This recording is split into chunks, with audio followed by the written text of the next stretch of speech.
Hello, guys. Hello, people on my live. Hello to Russell, representing the over 60 singles. Hello to Eric G. Hello to Red Hat, Oz, Fetus, Sam L. Williams. I got your email, Sam L. Williams. I got to respond to your email. Eric G. Just got off work and going to be doing Uber Eats DoorDash. How is that job, Eric G? What's it like doing that? Do you ever feel like unsafe? Just curious. How are you guys doing? What's the latest in your love lives? What's the latest problem you guys are having? All right, we got our first question from Hambone Tunes. He says it's a red pill question. If I am a 4 out of 10, should I just give up on dating? Oh my gosh, Hambone Tunes.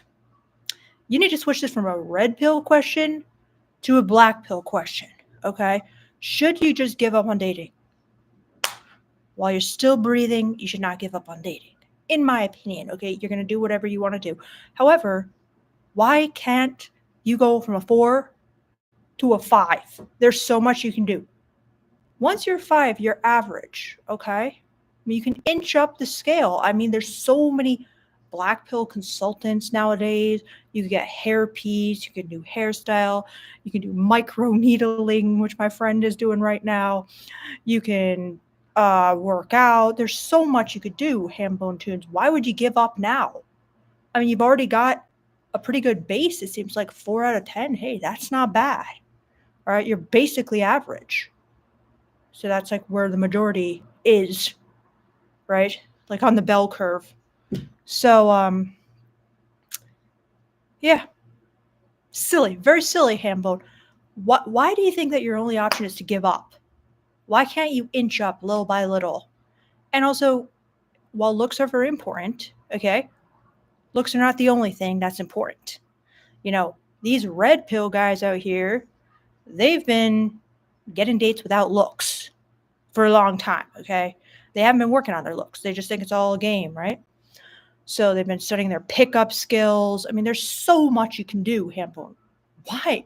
Let me ask you this. Why do you feel the need to give up? Have you exhausted all the possibilities? I doubt it. Let's hear it.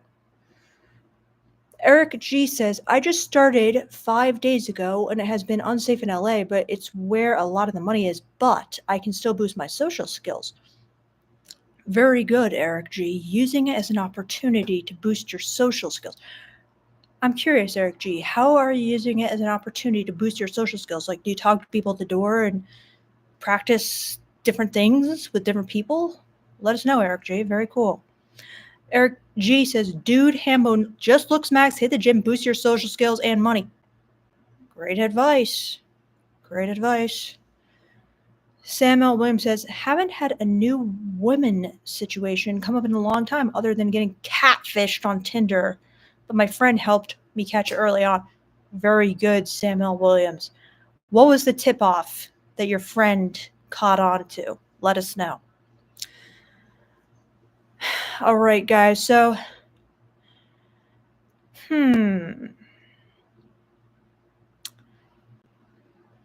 Eli, Jean, asked a good question. Where is the best place to meet women, in your opinion? Well, it really depends, what kind of woman you want to meet. I mean, for most guys who do consultations with me, they just want to meet like an attractive woman. So basically, anywhere you see someone attractive is a good place to meet. Grocery store, park, public places, guys. Where else could you go? Gas station, even. Bookstore. But then if you want, to meet someone like more intellectual, you can kind of try to get into some different social circles where your type would frequent. Okay. But pretty much for your question, let me ask you this. What type of woman do you want to meet? Yes, the gym, that's fine. Okay. As long as you're respectful, guys, you back down easy. You don't flip out. Parties, clubs, basically anywhere you see someone who looks intriguing to you, or since you guys are men, I should say, hot. So Eric G says, I can talk to the people at the door after the order while waiting for my phone to ring with order request. Hell, I linked up with a couple security guards now. Okay, very nice, Eric. ASOC says, hello, Victoria. I'm a new sub here. I really enjoy your content. Thank you so much, ASOC. Welcome. And hopefully I don't get you to unsubscribe in this live. Eric says, on another note, yesterday while we were shooting a music video in Palm Springs, I vibed with a fashion designer who's also a huge geek like I am and supports my photography filmmaking endeavors. Wonderful news, Eric G. Wonderful. Sam L. Williams got catfished. Well, he almost got catfished, but they caught it. And the tip-off was she was saying she's a yoga teacher, but there was not a trail of that to be found on her social media. And she said, oh, don't judge my social media. I deleted it after my previous relationship. Ooh. A little bit sketchy, I agree.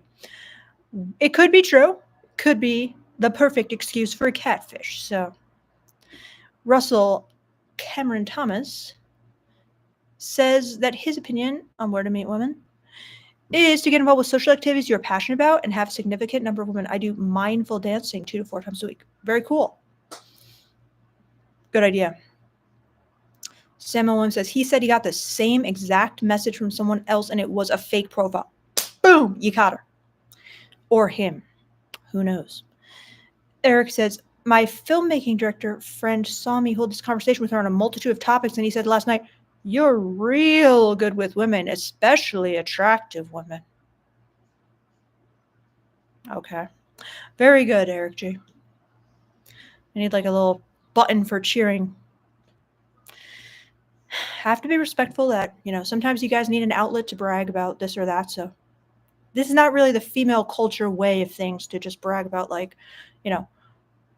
somebody told me I'm very attractive to men or whatever, but it is the male way. So I have to honor and respect that. Good for you, Eric G. This might be a milestone for you. So very good. Adam says, hey, Victoria, I'm curious, who, in your opinion, the best dating/pickup coach in the space is? Adam, I'm not super familiar with all the pickup coaches. I mean, a lot of them are sleazy as fuck and not in a good way.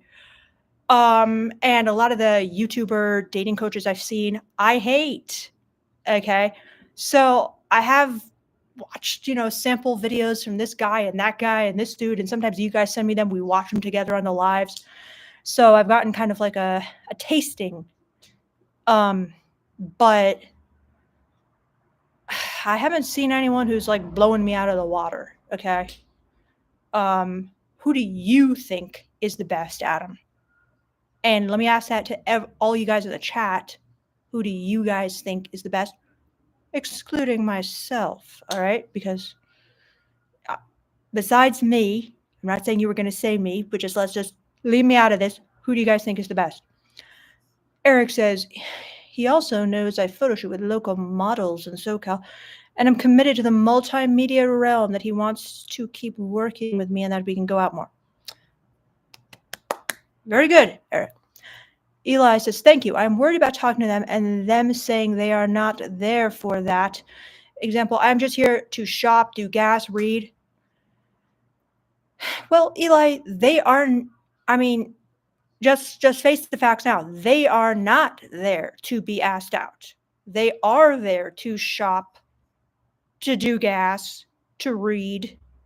And despite all that, sometimes people still are pleasantly surprised by kismet or whatever.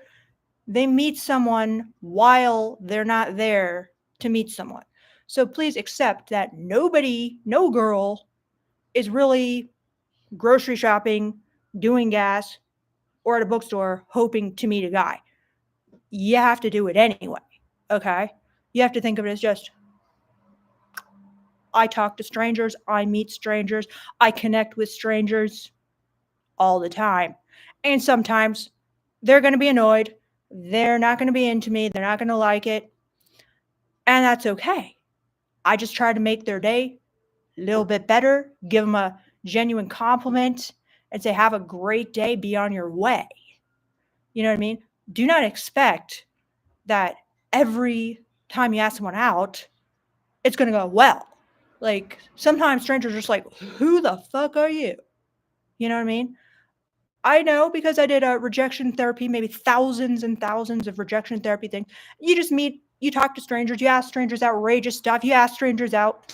And you know what? A lot of the time, you're pleasantly surprised, but some of the time, they're kind of like, what are you doing? And they call security on you. That's very rare, but it could happen. And you just have to explain, oh, I'm very sorry. And just, be pleasant and walk away. What do you think, Eli? Get to the point says, someone told me this need a woman to explain it. If a shy girl is mean to you, you have to ask yourself why. Okay. I mean, if anyone is mean to you, you should ask yourself why. And I don't think shy girls are any exception. I mean, I'd say shy girls are like more people pleasers than average. But let me try to find a better light here. That's kind of like, hold on one second. I'm going to try to find a better light in this room.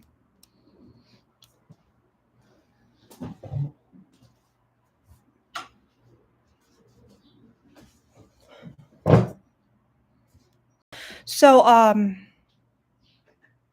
shy girls are people pleasers for the most part. So if she's like going out of her way to be mean to you, there's probably a reason, but there's probably a reason why most people are mean. I don't know. Maybe not. What do you guys think? I'm not really sure because this question wasn't phrased perfectly, so I'm not even sure if I'm getting the question right, but maybe you should get to the point a bit more effectively. Get to the point. Was that a shy girl being mean to you? Let me think. Vernon Spackler says, hey, how you doing? What are your thoughts on why my girlfriend would introduce me to the past boyfriends and people she slept with in the past? Some she keeps in contact with on social media.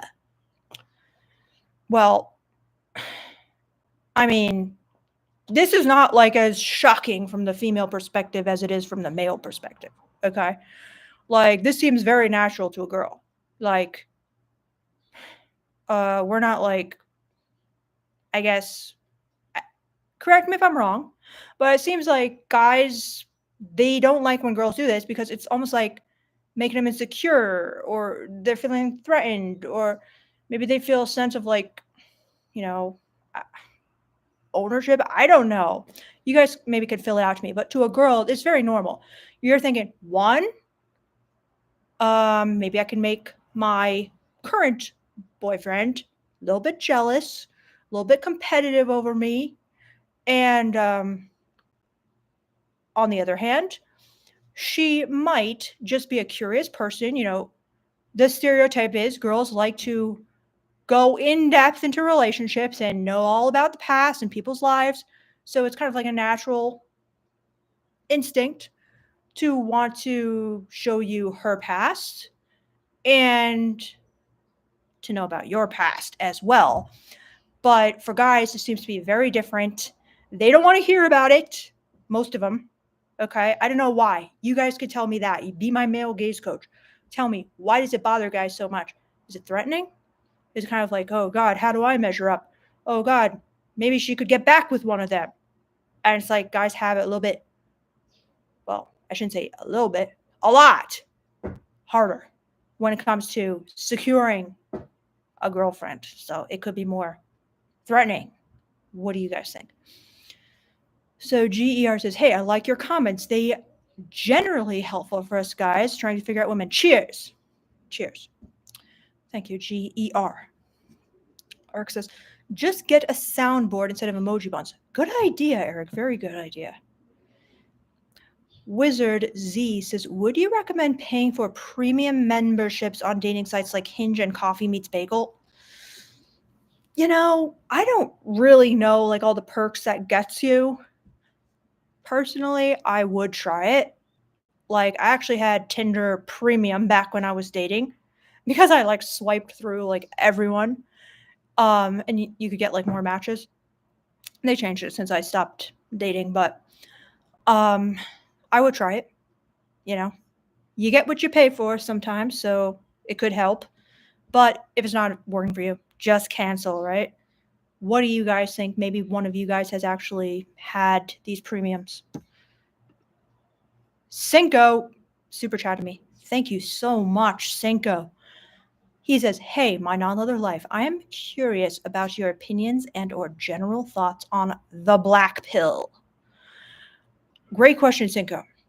Okay, well, I have to credit my friend Philosophy Junkies for really helping me to grasp the blind spot that was at the heart of the black pill. Okay, the black pill, the importance of looks. Am I right? The outsized effect that looks has on people when it comes to dating. We think it has less of an effect than it actually does. So, as my friend Philosophy Junkies, he's kind of explained to me that kind of the history of the movement, okay? In the history of the red pill movement, supposedly, according to him, they were basically telling you guys, looks don't matter, just focus on game completely, okay? Just focus on your pickup skills. Don't worry about looks. It's all about your verbal game, your verbal banter, passing the shit test, all this kind of stuff, right? And then the black pill kind of came around revolutionizing the space. And they were like, well, guess what? If you look better, you get a freaking pass. And then like looks maxing came about, which, women have been on top of that for a long time. We've been looks maxing hard. Some of us, not others. Okay. And now you guys are looks maxing too. And it's working for those of you who do it. So I'm thinking it's brilliant, to be honest. I know there's like different kinds of black pill videos. Like some people are just very defeatist. And trust me, I get a lot of these kinds of comments on my channel where they're just like, oh, I am ugly. I should give up. I should unalive myself or whatever. And then other people are really focusing on looks maxing, improving, going on a journey of improvement, trying to do what you can to look better. And I'm all for that. Okay, that's brilliant. All right. And so I think it's very interesting. I think I sometimes watch these different like black pill kind of consultants, like on Instagram or TikTok, and they're experts in the science of beauty, and it's quite fascinating how we're all drawn to like certain features, um, and how much just submitting to the template of beauty can get you in life. The halo effect and the phalo effect. The halo effect, obviously, being like people treat you better, okay, a lot better. I mean, I experienced that. A lot of girls experience that. Like, when you start looking better, suddenly everyone's coming out of the woodwork. They're being nice to you. They want to be your friend. You look worse. Hey, where'd everyone go? So, yeah. What do you think, Cinco? And I think this is a big blind spot. I'll just say on women's parts. Okay, it's subconscious. We don't understand, men and women. Men probably understand it a little bit more. I'm not really sure why, but for women,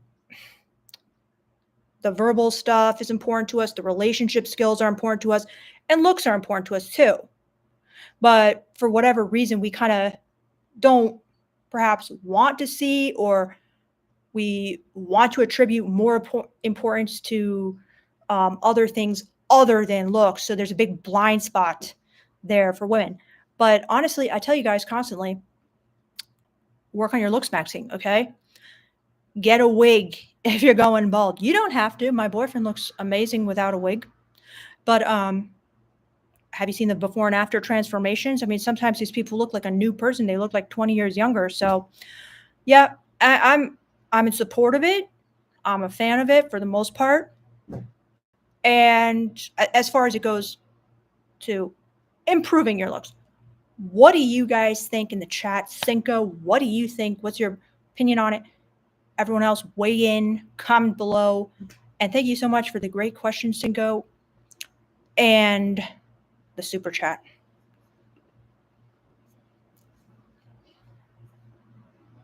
All right, let's see what Cinco says, if he's still here. So, let's see. Where were we?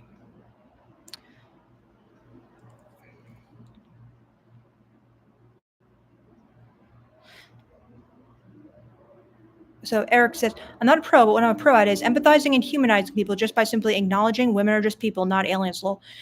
You'd be surprised, Eric. I agree. That could go a long way. Sadly. Yes, that is definitely an important principle. Samuel Williams says, got a compliment from a girl recently. She told me she likes my headphones. It sounded like I'm being nice, but I'm not really interested in you romantically or sexually compliment. Well, I mean, I agree. I mean, who knows? Who knows? Did you continue the conversation, Sam? Robert says 33 Secrets is pretty good. Oz says no one is perfect, but I like Coach Corey Wayne's ideas. Oh, Oz, I beg to differ. If you've been around this channel, you know I got beef with Corey Wayne's ideas. Luke says he likes Alan Roger Curry. Yes, I like Alan Roger Curry as well. Adam says, besides you, I'd say Mark Manson is the best in the dating space. Adam, I think you were the one who shared some things from Mark Manson, and I actually thought it was pretty good as well. Just an article that I read. So then R says, hi, do you believe that game is necessary per se? Or what I'm asking is, do you think it's possible to not have the game and just kind of make it to the point, the just be yourself kind of thing? Good question, R. Well, yes, just be yourself is going to work for some people who basically already have like good social skills, good instincts, and just be yourself. It's not necessarily going to work for everyone. Okay. It's kind of like if you start off in a good position socially, just be yourself might just work for you. If you start off in a bad position socially, like let's say you're insanely shy, okay, you're insanely introverted, you don't know how to make conversation with people, just be yourself. Is it going to get you anywhere? Probably not. Okay. So, yeah. I mean, do I think game is necessary? Well, by game, do you mean learning more, whether it be social skills, understanding women, um, tips and techniques that you're testing out? I do think you should, but is it necessary for everyone? No. Okay, some people just do just fine, and they're not watching thousands of hours of YouTube in order to do that. You know what I'm saying? Some people can like own what they got, harness what they got, and other people they can't because they're just too far, they're just too unskilled. You know what I mean? Like for me, I got I was very shy and I am very shy. Okay. And I tried to like work on my social skills because I had like really bad social anxiety. People say to me, just be yourself. People love you. And I'm like, okay, well then how do I end up in these situations time after time?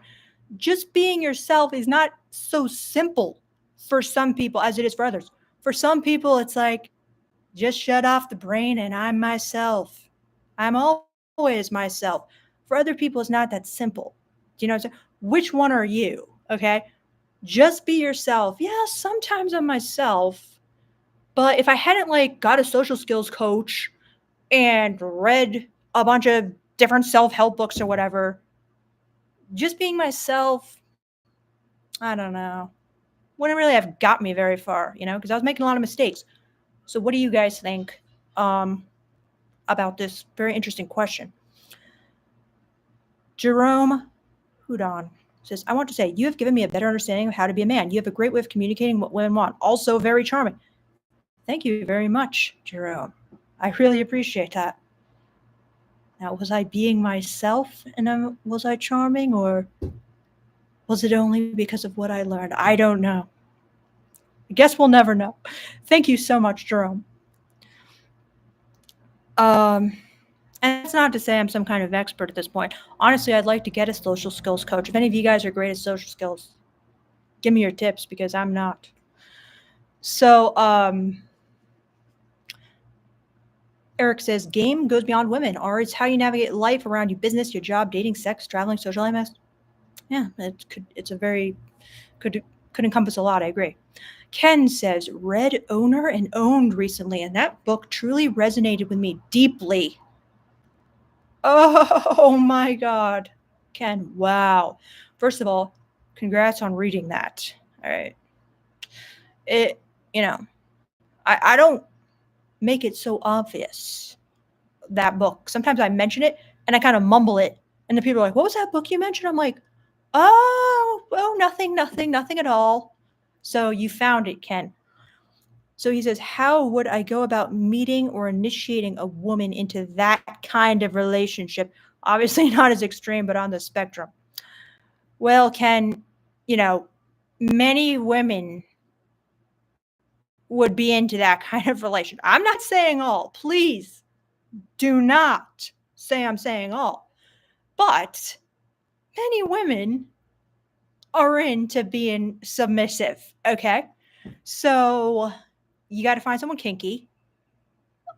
Not everyone knows they're kinky, all right? But if you know that someone is definitely not kinky at all, they're like, you get together with them and they're just like, no, I'm not into that. All right, well, it's never going to go that deep, all right? A lot of kinky people are stuck in relationships with vanilla people, all right? So you got to find someone who's kinky, preferably highly kinky. But a lot of people would kind of be very into a creative sexual relationship like that. So, yeah, how would you go about meeting or initiating? Meeting, you can try the kink community, you can go to Munches, you can go on FetLife, or you can just perform basic dating etiquette well, hook up with women, and probably some of them, if not many of them, will be open to a guy who wants to do something more interesting in a dominant way in the bedroom. Okay, most guys, I hooked up with a lot of guys, all right? And guess what? None of them were basically brave enough to really even put a toe into the kinky waters. A lot of them didn't even know anything about kink much, or I don't know, they were scared, or they weren't that kinky themselves. I mean, I think probably women are more kinky than men, to be honest. Don't quote me on that, but that's what it seems like. All right. Well, there's kink is a huge range, so you know, I take that back. All right, because guys could be into different kinks and women could be into different kinks, but you get what I'm saying. But yeah, I will not say the name of this client, but I had a consultation, and I'll call this guy John. All right, names have been changed, and he was very worried because he was dominant and he wanted a very kinky relationship, and he was just like really worried because he was like, no woman's gonna want this. And guess what? After our first session that week, he met a woman, and I was kind of telling him in that first session, I'm like, trust me, that's not going to be your problem. Like, most women, they're like bored in the bedroom with what most guys want. If you're into all this, like, making and crafting different submissive experiences for, that's a pro, not a con for most women. And what do you know? He met someone, they embarked on this insane sexual adventure together, very, very kinky relationship. And he was just like, wow, okay, I was not expecting her to be so into that, but she is. So, yeah. So, Robert, hey, it's, different Robert. Hello, Robert. He says, Bobby Rio has some good advice. So, Adam says, I think game is just knowing how to flirt and build a connection with women. It doesn't preclude bring yourself.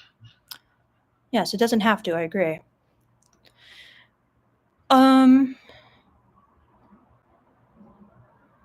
So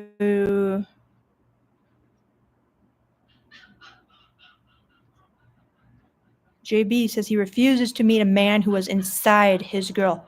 Why is that, JB? So Asoc says, recently I got friend zoned by one of my coworkers.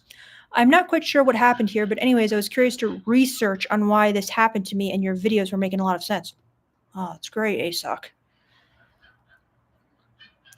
So get to the point. Says best pickup artist of all time is the Booty Warrior, Fleece Johnson. Wow, okay, what a name. I gotta check that out. So Rom Clater says, what do women see in guys that make men attractive? Is it an aura? From the female perspective, it does almost appear like an aura, okay? That doesn't mean it is an aura, but that is kind of how it feels. You know what I'm saying? Just like vibes emanating. So, yeah. But, obviously, as the black pill tells us, there's a lot of factors at play. For example, conforming to the scientific facial structure and whatnot for beauty that is kind of subconsciously affecting them. Also conforming to kind of like these probably like micro movements that telegraph, confidence and competence and leadership skills. So, but yeah, all those things kind of are subconsciously affecting you, but it feels when you meet them almost like an aura. So Ho says, can you define how to be a man? What? Oh, please don't ask me that. I'm not a man, but can you define how to be a man? What a question. I'm not saying it's bad, it's good, but I don't think I'm the person to answer that, Ho. What do you guys think? So Topsy says, hi, what are your thoughts on sleeping with women who are interested in my physical character traits? What is a way for me to stop leaning on my looks for sleeping/attracting women out of my league? Where's my soundboard when I need it for male brag, male seeking validation? I'm sorry, Top Seed, if this is a genuine question, but Come on now. Like sometimes these are just so thinly veiled and transparent. Like it's funny to me. Like I feel like you guys are like, let me elicit a compliment from you. Okay. What this is a ridiculous question. What Okay. Basically you're saying what are your thoughts on the fact that women are attracted to you because you're so hot, and how do you stop being so hot that you attract women out of your league? This is ridiculous, Top Seed. Please, come on now. All right, this is nobody's problem. Oh, I'm so hot that I just attract like insanely hot people. Like, please help. Come on now. So R says, securing a woman for a man is more often ego based than for women, I think. I agree with you, R, for sure. So, Gabby N64 says, Coffee Meets Bagel is dead. I believe Hinge, the man needs volume, so maybe unlimited swipes would be worth it. Great advice, Gabby. Coco, no one else better embodies common sense. Wait. I just got. Wait. Oh, no one else better embodies common sense, natural instincts, and feminism in one mind. It's like water, sand, and oil in the same bottle. There's no one out there to compare with you. Oh my gosh, Coco. Thank you so much. I am so flattered. I really appreciate that. Very female gaze compliment. Wow. Amazing. Thank you. Hey, we got a super chat from Barack. Barack Obama commented, and he super chatted me. Thank you so much, Barack. He said he did not succeed. Still friends. Fine by me. Barack, this must be referencing a super chat you gave me in a live. So, did you try to get out of the friend zone? And then you didn't succeed. You're still friends. Fine by me. Well, Barack, fill me in on some of the details here. But what it seems like is you tried, and you deserve a lot of credit for that. Okay? If at first you don't succeed, try again. Maybe not in all situations, but in another situation with another girl, you're going to have this as experience, and you're going to be more likely to do it in the future. So if I'm interpreting this correct, Barack, great job. I'm very impressed with the fact that you tried. And thanks very much for the super chat. Fill me in, Barack. Now, let's go back to where I was in the chat. Okay. Eli Jean says, would you ever date a really short man? Example, 5 feet. Eli, when I was dating, there was a guy who was like 5 feet, and I liked him. And I remember telling my dad, like, he was like, oh, how did your date go? And I'm like, well, like, I actually liked him, but there's one problem, and he's like really short. And my dad got so mad at me, and he was like, oh my, Victoria, oh, don't ever let me hear you say that.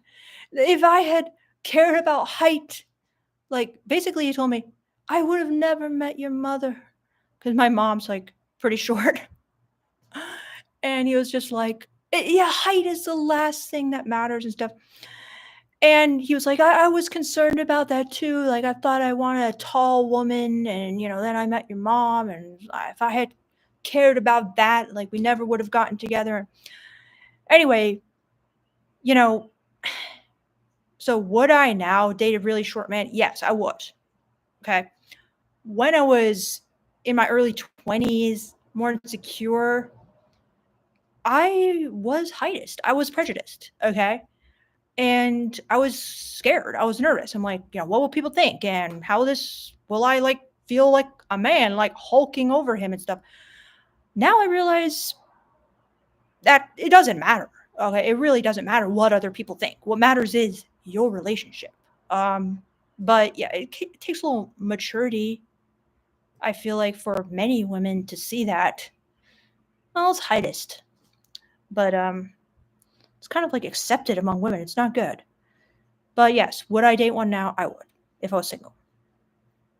In fact, I almost think like it would be smart to date one. You know what I mean? Because it's like, yeah. Gabby N64 says, broadcasting on Hinge is useless since women don't swipe on men. They just wait for the likes and picks which one they want. Interesting, Gabby. Eric says, looks aren't a be-all, end-all factor in dating, but they do help. Very true, Eric. That's true. Floyd Runners says, just read a survey, 78% of men don't care a lot about makeup. So many lip flips. Yeah. What kind of study was this? Was this just surveying like a group of men and saying, do you like when a woman wears a lot of makeup? Of course they're going to say no. But there's been so many examples where men just can't tell, if a woman's even wearing makeup. They think that a natural look created with like tons of makeup is no makeup. So I'm not trusting this survey unless I know, who was doing this survey and what the methodology was, because of course they're going to say that, it just like women are going to say, oh, looks don't matter to me. I just want a nice guy or whatever. I just want a gentleman. Right. But then who do they actually go for? So it's, self-reported BS or whatever. We'll see, Floyd, what you say about this study.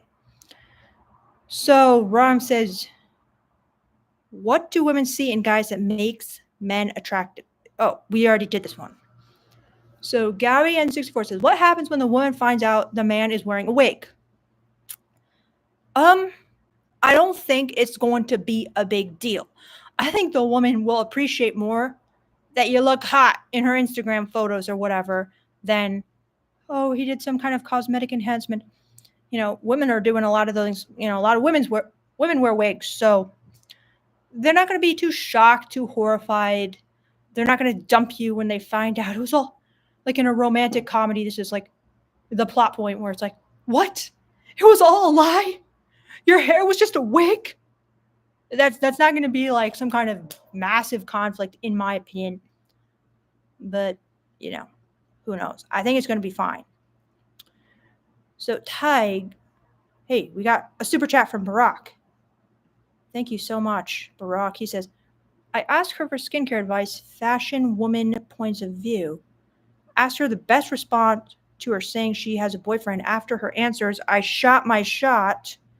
And, oh, don't leave us hanging, Barack. But, the important thing is you shot your shot, Barack. Very, very, very, very, very, very, very, very, very good. I need my soundboard to do another you go, guy sound clip for you, Barack, because I'm very proud. Great job. And thank you so much for a super chat. So let's see. Tig says, looks are very important. The minimum any man should be is a healthy weight. That goes double for women. Oh, we got the fat shaming here from Tig. Healthy weight. All right. I don't want to get into it here, but this isn't as important for women as it is for men. The healthy weight thing. And yeah, I know you guys love your low body fat percentage women. Keep it to yourselves, especially in front of women. Okay. Levi says, hi, Victoria. Hope all is well. Well, Levi, it's not great right now because of what Tig says, but don't worry, Tig. We'll work through it. Oz says, I remember you saying you don't completely agree with Corey Wayne, but I like his ideas on being who you are, not wasting time on people that aren't completely interested in you. Indeed, Oz, well, this is one of the points I disagree with on Corey Wayne. He definitely is the definition of the green light man. But if that strategy is working for you, keep doing it. Okay? It's very not good in my opinion. However, it might work for some guys, especially if you're good looking, especially if you've looked smacked very hard. Okay? Then you have that luxury. Like Corey Wayne is. Corey Wayne is a pretty good looking guy in my opinion. So Eric G says, aside from professionally entering filmmaking, fashion photography, the benefits of definitely Social cycle. Okay, very good. Great. Eric. Oh, Barack super chatted me again. He said, she said she has a boyfriend. I said, I hope you two are happy and keep being my friend. I already asked her to critique a line I want to use another late. Great job, Barack. So she didn't even reject you. I mean, she has a boyfriend. So this is very good, Barack. And now you have a female friend you can use to vet things on who kind of knows, like, you're into her. So if she ever breaks up with her boyfriend, there's you. Great job, Barack. Really good job. Way to go for it. And thank you so much for all your super chats. So, interesting idea, Eric. We've all got game, but it's been hidden under layers of societal programming and trauma. Interesting idea. Could be true. Anders says you have a very clear mind. Wow, thank you, Anders. I appreciate that. You are flattering me. Eric says, kinks simply come from primal animalistic urges, stuff you see in nature. Some dominate, the rest are dominated. Well, Eric G., there's multiple theories on where kinks come from. That's one of them, and it's, seductive to just be like, yeah, we're animals, and in animal kingdom, it's like eat or be eaten. It just comes from that. But there's a lot of other ways kinks can develop. For example, kind of like eroticizing like your trauma. That's a well-known way kinks can develop. So I don't think it's so simple. And when they come out with some like simple explanation and they prove it, I'll be the first to be jumping on that. So JP Hip says, I like your channel. Thank you so much, JP. Joshua says, are you kinky? Yeah, I am kinky. Are you kinky, Joshua? Or are you just vanilla? Cholate Milk says, hi, love your videos. I have a problem where I get friend with benefit zoned, where women will hook up with me and put out, but don't really want to be involved with me in a deeper capacity. What do you think? Okay. Well, this isn't a terrible situation to be in, but if you want something more, give me some reasons that you think they don't want to be in a long-term relationship with you. Could it be like your job situation? Could it be like you don't have, much money or a stable career? Okay, this is a common thing that women might be looking for in kind of like a long-term partner, but they're like, this guy's good at sex. I don't want to pass this up. But, what else could it be? Do you live in your mother's basement? Like, this is kind of where my mind's going.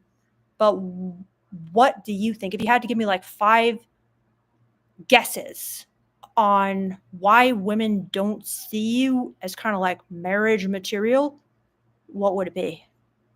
But, most guys would love to be in your situation. It seems like chocolate milk. So Kona Ken says, theater of the mind. What about it, Kona Ken? Nate says, hey there, sweetie, long time. It's good you see again. Looking good. Thank you, Nate. So, hello, Agent 2. It's good to be back. Welcome back, Agent 2. Weller says, hi, why do I feel kind of lost when I am alone with women? Lost. Well, lost in what way, Weller? Like, lost as in, like, you don't know what to talk to them about? Or lost, like, you start feeling insecure? Or lost, like, you'd rather be playing video games? Or give me some more information there, Weller. So,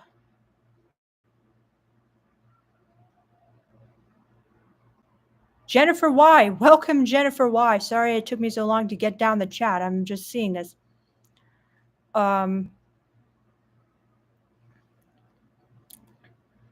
Well, wait. Hold on. I got skipped around in the chat. She says, I'm so happy you're here. And I'm so happy you're here, Jennifer Y.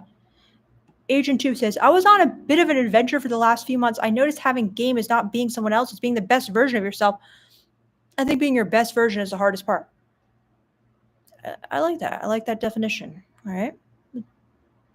Fair. It's an interesting way of framing it. So Jerome says, would you please define kinky in your own words? My girlfriend told me she is into kink. I do not understand this term. Thanks. Okay, well, kink is typically defined as anything that is literally anything and everything that is outside the norm of the normal sexual behavior.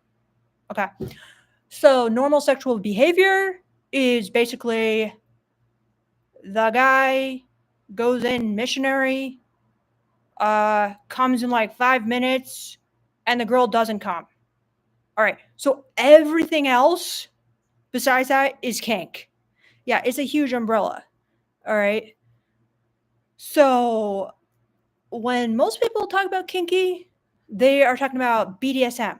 Okay. BDSM, bondage, dominance. Bondage, discipline, dominance, submission, and what's the answer for? Sadism and masochism. So everything that falls kind of under that category. Bondage, like getting tied up, okay? Discipline, spanking, stuff like that, okay? Dominance, just you being in control, total control. Submission, you not having control. Wait, so where are we? Bondage, wait, BDS. And then sadism, inflicting pain, masochism, liking pain. So everything that goes under that umbrella, that's usually what people talk about when they mean kinks. And then also fetishes. I mean, they're not technically the exact same as kinks, but people kind of use the word loosely. Most girls don't have fetishes. That's more of a guy thing, literally. Like, it's interesting, but yeah. Conan said, how tall are you, Victoria? Pretty tall. I'll tell you that. Tall for a girl. So Jennifer says, remember the guy that I went on a date with and tried closing my jacket? Yes, I do, Jennifer. 2 years ago, haven't seen him since. He's offering me $500 to grab my butt. Should I be offended or do it? Lol, WTF. What the hell? This guy who was like so prudish on your date, be like, oh, cover up. He is like so sexually turned on by you that he wants to pay you $500 to grab your butt. Should I be offended? I mean, it's pretty lame, Jennifer. I wouldn't be offended. But whether you want to do it, it's up to you. Personally, I think it would be worth it. But who knows, Jennifer? It's totally up to you. If you're getting any creepy, sketchy vibes, be careful there, because who knows what this, what more he wants to do when he just says he wants to grab the butt. But that's pretty hilarious. Okay. Let me know what you decide to do. I wouldn't be offended. Would Shira 7 be offended, Jennifer? Why? What do you think? Maybe she would want more for it. Probably, right? 500 wouldn't be enough for her, I'm sure.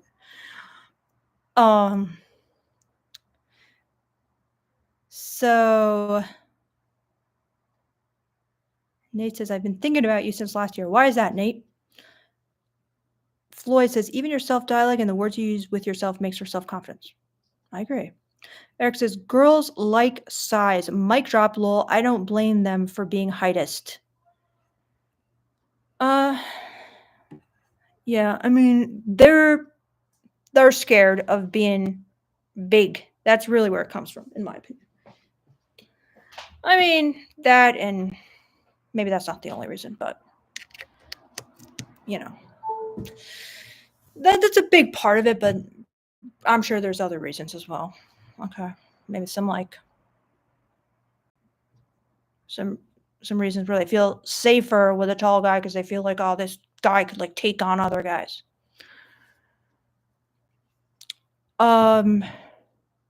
Jennifer says, oh, Kona says, a tall, good-looking guy is more likely to cheat.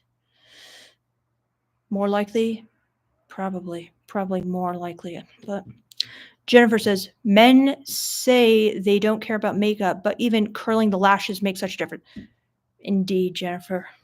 They love saying it, but we're not falling for it. Javanil Trower says, I'm a short guy, 5 feet. My girlfriend is 5'3", 5'4", and she doesn't care. Curious about what you think the benefits of dating a short guy is. Well, Javanil, I hope this isn't like offensive, and it might be, but I kind of feel like because like short guys are discriminated against, like one, they probably had to like develop good skills in order to attract people, like emotional skills or understanding women's skills or empathy skills, or I don't know, I just feel like they probably have more to offer mentally and socially even necessarily than somebody who's just getting by completely on beauty privilege or whatever. So you're kind of getting like a good deal because they're kind of undervalued by society and have to be like more competitive to attract people. And so you're getting like a highly skilled, guy for a good deal, basically. You know what I mean? So, yeah. I don't know. Was that offensive? Let me know. Tyke says, Victoria, your dad was a little off base comparing a woman's height to a man's height. A woman's height doesn't really matter to men. A man's height matters to women for evolutionary reasons. I mean, why are you telling me, as a woman, what matters for evolutionary reasons? I mean, many things matter to women, okay? It's not just like the only things that matter to us or the things that we value the most highly or things like for evolutionary reasons. Like many people put things that don't matter for evolutionary reasons over evolutionary reasons, like for example, money or being in a being good in a relationship, being kind. Like I don't know. This is just I kind of annoyingly phrased how well, I agree with you that women's height, they don't care that much. Women are definitely more heightist for sure. So then Floyd Runner says, hold on one second.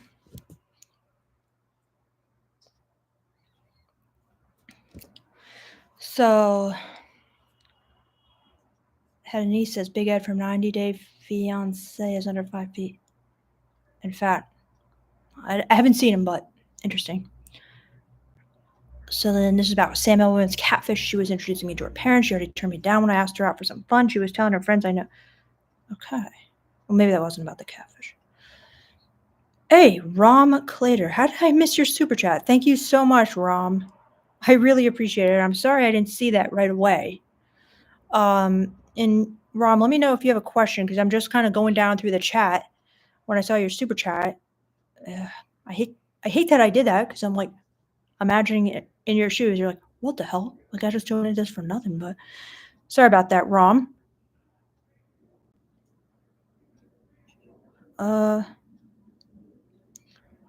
So Oliver says, how to make a girl feel most comfortable?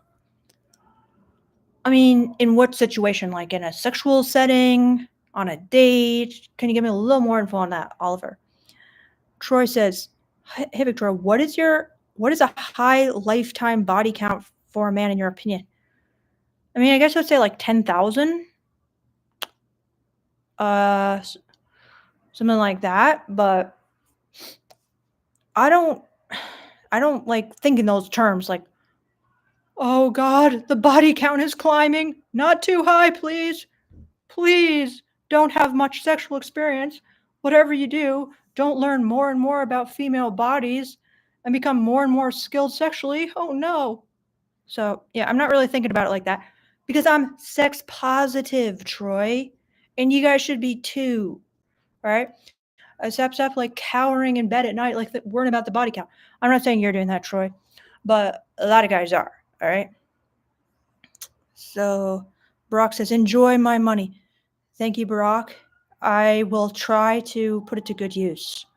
Really appreciate it. R says, uh-oh, this is a problem. I have to kind of, all right. R says, I think maybe women make dating decisions with a sort of business template and men do it with ego / sense of self-worth. How enmeshed in the money is these decisions, you think? It's an interesting idea, R. I kind of like where you're thinking. That's pretty interesting, I think. Actually makes a lot of sense, to be honest. Very, very interesting thought, R. So Floyd Runner says, there's no shortage of them. You aren't one of them, Victoria. Some women use makeup and fashion for empowerment. There's caterpillar lashes that are called empower lashes to reinforce self-esteem. I'm not really sure where you're going with that, Floyd. Because wearing lashes can reinforce self-esteem because the halo effect is so real that if you look better, you're treated better, and then you feel better about yourself because you're like, I am a highly valued member of society and people really like me and think I'm beautiful. So I don't know exactly what you're saying, Floyd, but trust me, looking good can help with self-esteem. So Barack says, validation, haha. Who's that in reference to, Barack? CBS says, game is kind of weird these days because guys are too reliant on Tinder. Interesting take. Hedonese says, some kinks are not at all natural, like latex or leather boots. Good point, Hedonese. Chocolate Milk says, yeah, I'm broke, but I don't let them know that, lol. I live alone. Well, Chocolate Milk, that could be it, okay? Because they're thinking, maybe I could get a guy who has, like, more money. And maybe somehow they catch on by, like, your apartment or something.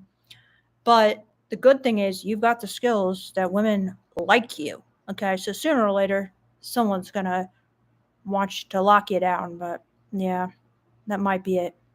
Jared says, question, how did you develop your insight on the men and women relationship dynamic?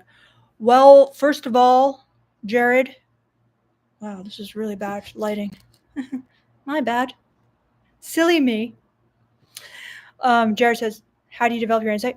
Well, first of all, I went on over 300 dates, okay? And that's not to mention all the people I met at the club, which I, like, religiously went to every weekend. And I'm not talking about the strip club. And that's not to mention all the guys I met at the strip club, which I got a lot more insight into. That's like thousands and thousands, tens of thousands, no doubt. And then I got a male gaze coach. All right, there's that. Then I listened to a lot of psychology. I listened to some different sexual psychology podcasts. Well, really, one main one, Sex and Psychology. And I read a lot of books by sexual psychologists. And I studied with my male gaze coach, and I got like hundreds of thousands of comments on my YouTube videos from men. So that helped to kind of flesh things out a bit. That's basically it. Well, there's maybe one other thing, my rejection club, in which I helped coach and be the wingman for a bunch of shy and introverted guys who couldn't ask out women. That helped as well. So, good. Thanks for the question, Jared. So, giving Jennifer some good advice.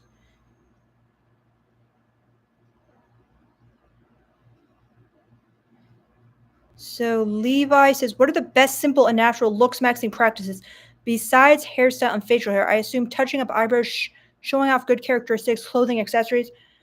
All right, Levi, you might want to go to some kind of black pill consultant or expert about this, but just off the top of my head, getting a good haircut, like you said, the facial hair.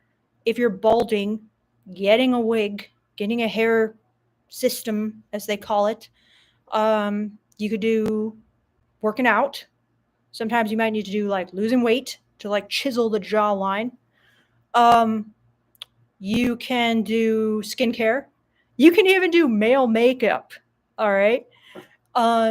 You can get your eyebrows groomed in a natural way that goes with your look. Of course, style, like you said, clothing, accessories, exactly.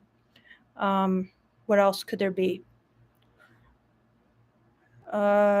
We said going to the gym, so there's that. Unfortunately, there's plastic surgery. Oh God, don't ever don't don't do it. Try to do everything else besides that, but I guess people are doing it. So there's that.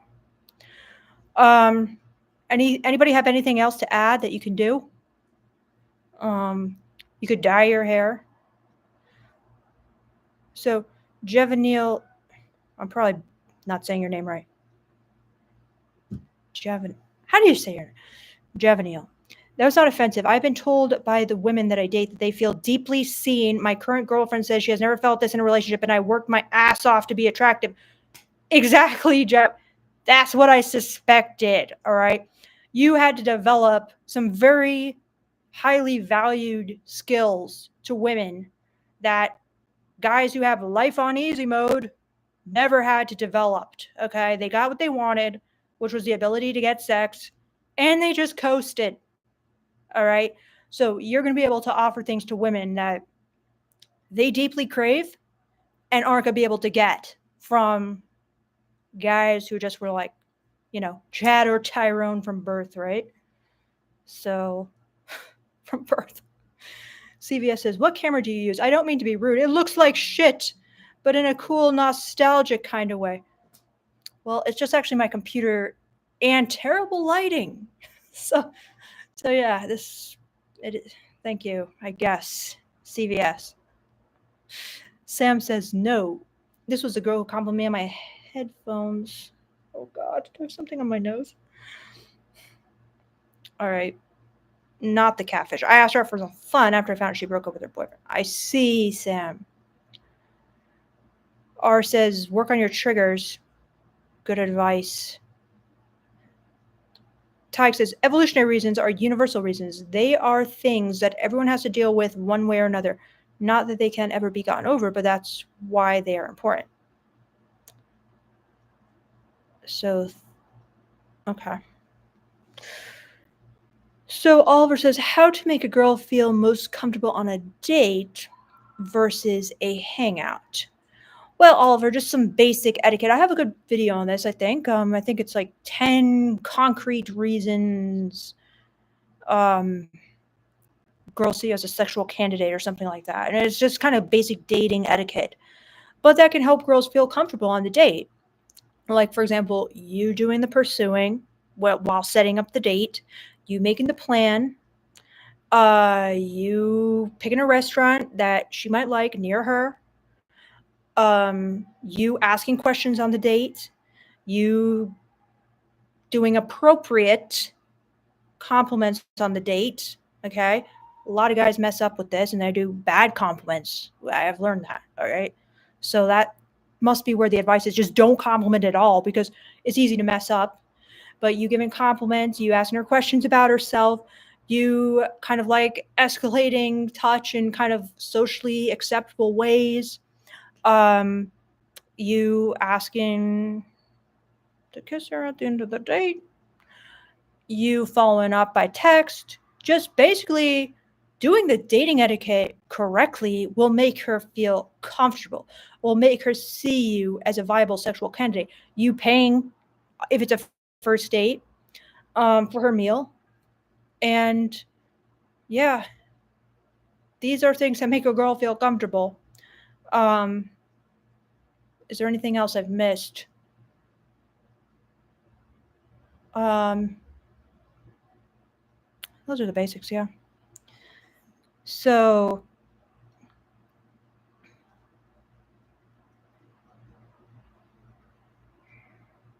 Chucky is giving some great advice to Levi about looks maxing.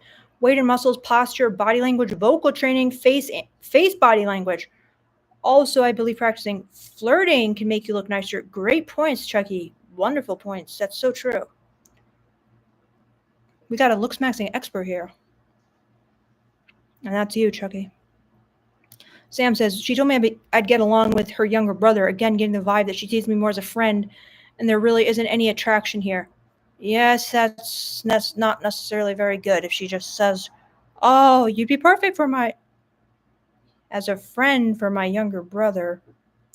Well, you never know. I'd need to kind of hear the interaction, but... So the smiley face guy goes, I'm a 19-year-old guy, 5'7", currently in uni, in decent shape and not ugly. I have been trying and testing what to do with multiple women, but I just don't seem to figure it out. Too nice and they get bored. Okay, well, you're too nice. That's going to be a problem. And they get bored. Yeah, there's something going on there. Now we just have to identify what is it exactly. Honestly, I think you should get a dating coach. I do consultations. We can go through your interactions with one of these women. You can show me your text messages. You can show me what you said, and I can point out to you, yeah, that wasn't good. Okay, that right there is probably the problem. All right, and then maybe you can hire a dating coach in person where you are, who can really get on top of it and observe you, and really set you off on the right foot because you're only 19. You got a lot of time to improve. Perfect, But he says, more often than not, they just like to keep me around for attention, which I'm getting better at just leaving in scenarios like this. What do I do?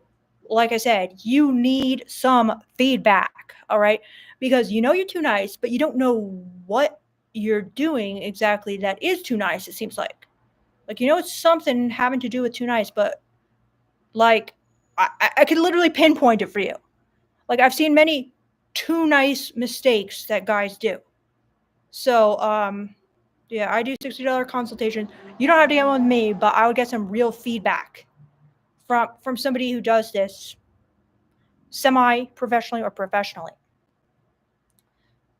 Wizard says, if I can beat Beardo in a boxing match, may I take you on a romantic date at Burger King? Well, Wizard Z, that would be my nightmare date as a ethical vegan, unfortunately.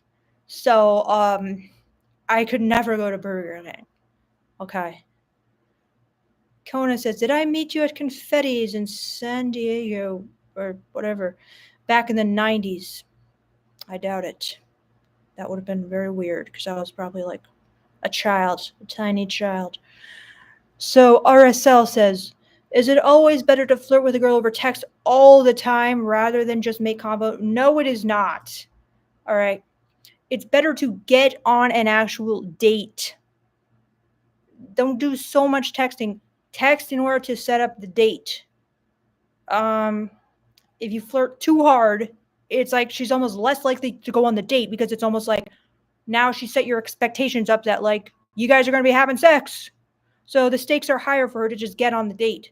So I would just make conversation, maybe a tiny little flirting, but not too much, and set up a date. All right. Don't try to just be hoping, oh, well, maybe if I just flirt a lot, then she'll like come over and jump on my dick. I don't know, or maybe, but I guess it depends on the vibe with this girl, but yeah. Nate says, I adore everything about women if they want to wear a lot of makeup and it looks cool. No makeup, I'm cool. Slim or thick, they can all be sexy in their own way. Nate, I need to have my soundboard to award you a sound effect for body positivity and a very good attitude that women will like. Female gaze attitude right there. So Floyd Runner says, but the halo effect is only noticed by 10% of people. Most people are concerned with their halo, not someone else's. So is that from a study, Floyd? I'd be surprised by that. The halo effect only affects 10% of people? I've never heard that before. So Sharky says, wait, I messed up. Okay, so then CVS says there's these days for lots of effective supplements for hair loss. Either fix your hair or shave it. Wigs are kind of weird. Well, I disagree with you that wigs are weird. Oh my god. Hopefully you guys didn't see that. I disagree with you that wigs are weird. But I agree. There's hair loss supplements. You could shave it like Beardo does. I think it looks very good shaved, but you never know how a wig could transform your look. Try it both ways. Kona Ken says, should I tell the date I haven't been with a woman for 10 plus years? I wouldn't, Kona Ken. If you see her again, you can tell her. But I wouldn't lead with that. Or if you do, make sure you're sitting on the bed, passionately making out. So she's kind of like already aroused before you tell her that. But yeah, I wouldn't lead with that.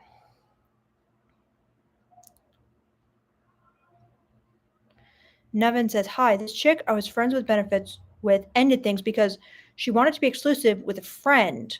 How do I not think of her in that light? Or is this just a byproduct of being friends with benefits for 2.5 years? That's rough, Nevin.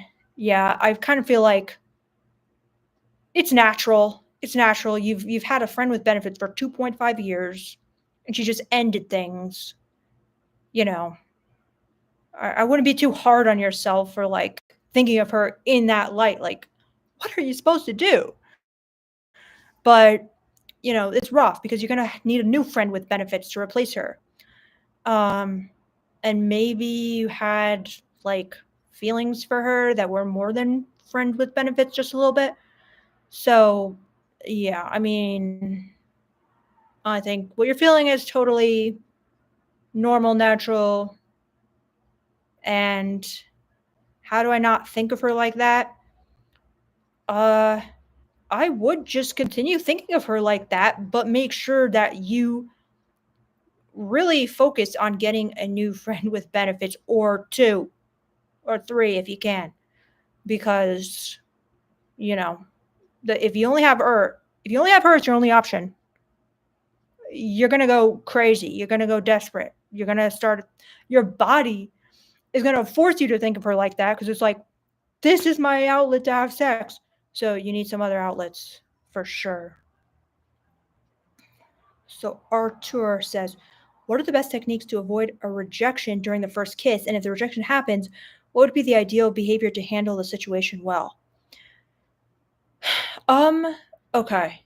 So at first I was thinking you meant techniques to be a good kisser, but then it's kind of what if you go in for the kiss and she rejects you? You know, it could happen. And the ideal behavior to handle the situation well, I think you should just act very cool with it. This has happened, before. It doesn't even necessarily mean the girl doesn't like you. For example, if it's on a first date and you go in for the kiss and she doesn't want to kiss you then, I mean, some girls are more traditional and conservative than others. So they're like, oh, I never kiss on the first date. I want to see you again, basically. Or it could be a bad sign, yeah, she's probably not going to see you again. So it could go either way. But, um, what would be the perfect thing to say? I don't know if you need to say anything that's the perfect line, but you can just be I really want to kiss you or something.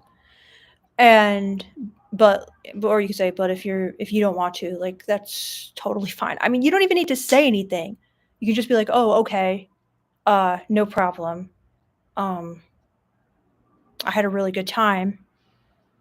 Can I walk you to your car or something like that? Or can I walk you to your train stop? Something like that. I think that's pretty much the ideal behavior.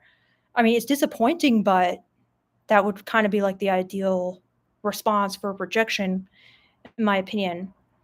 And she might say something then oh, I really like you, but I'm not comfortable kissing on the first date or something like that. In that case, just follow up with her over text, set up another date. But if she's kind of oh, I just didn't feel a spark, I wasn't feeling any chemistry, just be like, okay, I totally understand. I really enjoyed meeting you. Have a great night. It sucks, but that's basically the ideal response and the ideal kind of confident behavior to handle the situation well. So,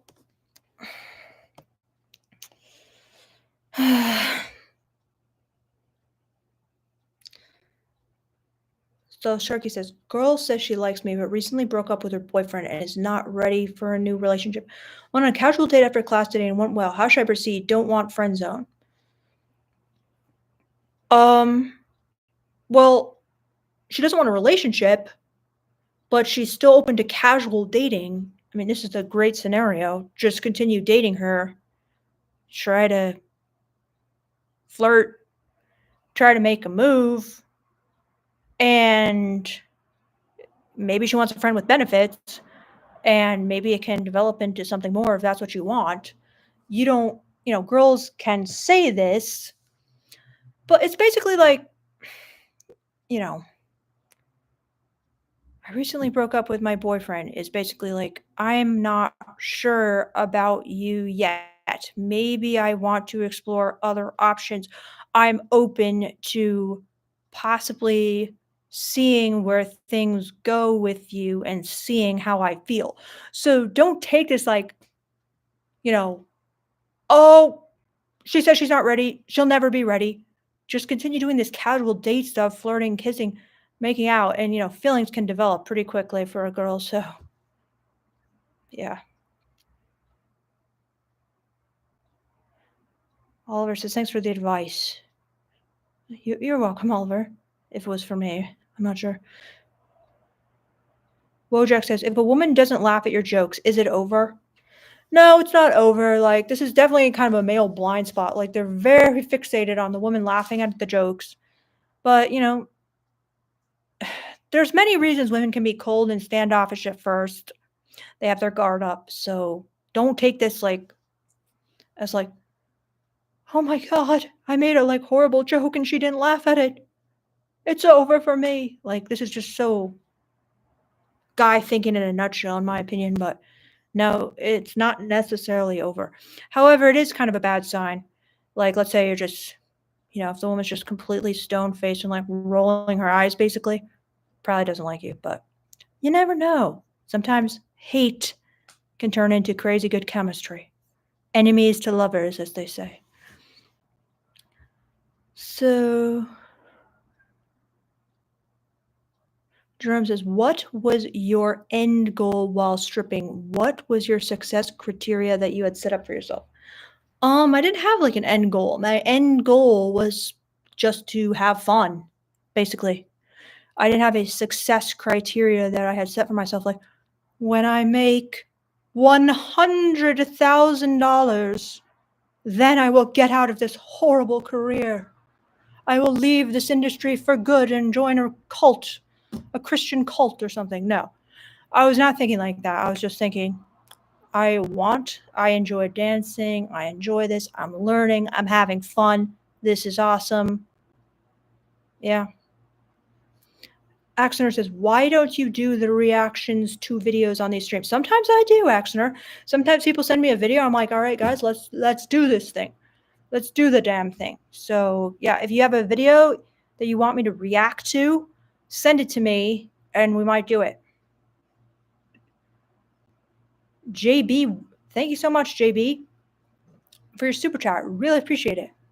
So, JB says, is it fair game to ask a woman if she's been in therapy? If she volunteers it, what would your follow-up be? Conversely, if a guy has been in therapy, is that a red flag for women? So, according to matchmakers, this is literally the number one question that is on girls' agendas for men they see for long-term relationships. So, no, they are obsessed with guys who are in therapy. That is not a red flag at all. They love it. All right, this is a good thing in girl world. So, and then if a girl says she's been in therapy, what would your follow-up be? I'd maybe say something like, "Oh, that's so cool. Like, how have you liked it? Do you like your therapist? Or, how's that been for you? Or what's therapy been like? Have you learned have you learned anything interesting in therapy?" Like, I think all these are good questions. Like, people probably love to talk about their therapy. Like, "Oh, yeah, my therapist is great." You know, "Oh, trust me, yeah, I had so many enlightenment moments. I love therapy so much." Um, Or they could just open up about like their mental health issues. Like, yeah, I've just like struggled with my mental health for a long time. And then you could be like, tell me more. Like, if you want. I mean, or you could ask them like, I don't know if you want to like talk more about it, but if you do, I'd be really interested to hear like what that's been like for you. Something like that. I think it's a great question.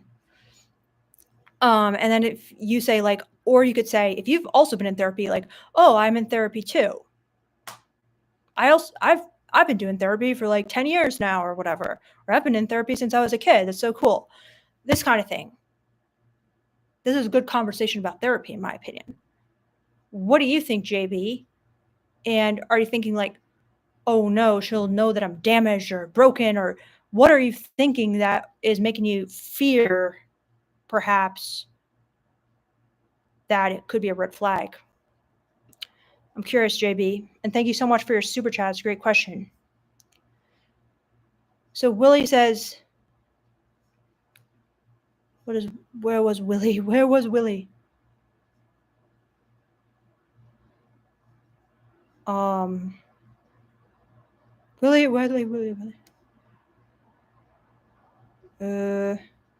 I lost my place in the chat. Oh, he says, greetings. What are your thoughts on Sigma males such as myself? Well, I'll be completely honest with you. Okay. The Sigma thing, I don't think it's a good thing to identify with. Okay. I don't think it's good because I recently watched a video on Sigma males and it seemed to just be trying to give men good news about their bad habits, if you will. Like it was trying to say, oh, I'm not shy and introverted. I just am a man of mystery who keeps to myself. You know, just things like that, where it's like, no, you actually have to work on some of these things rather than just, in my opinion, accepting it about yourself. Because